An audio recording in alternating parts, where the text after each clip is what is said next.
ഇപ്പോൾ 250 crores എന്നൊക്കെ പറഞ്ഞത്, I don't know whether it is correct or not, whatever be that as it may, അതിൻ്റെ ഒരു almost ഒരു 1/3 ഞങ്ങൾക്ക് ടാക്സസ് ആയിട്ട് അങ്ങോട്ട് ഡിഡക്ട് ചെയ്യാം.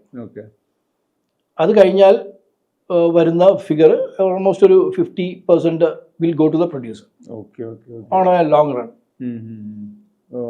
അങ്ങനെ ഒരു ബോൾ പെൻ ഇത് ചെയ്യാം, കാൽക്കുലേഷൻ ചെയ്യാം. മനസ്സിലായി. അപ്പോൾ അങ്ങനെ ചോദിക്കുകയാണെങ്കിൽ ഇപ്പോൾ ഒരു സിനിമ, ഏത് സിനിമയായിട്ട് എക്സ് ഓർ വൈ സിനിമ റിലീസ് ആവുന്നു, റിലീസ് ആവുന്ന സമയത്ത് ഒരു തിയേറ്റർ ഓണർ എന്ന രീതിയിലൂടെ ഞാൻ ചോദിക്കുന്നത്, ഈ പെർ ടിക്കറ്റ് ഷെയർ എങ്ങനെ വരുന്നത്? അതായത് ഇപ്പോൾ ഒരു ടിക്കറ്റിന്റെ പ്രൈസിൽ പ്രൊഡ്യൂസർ, തിയേറ്റർ ഓണർ, അത് തന്നെ അത് സെയിം ഡിവിഷനിലാണ് പോകുന്നത്.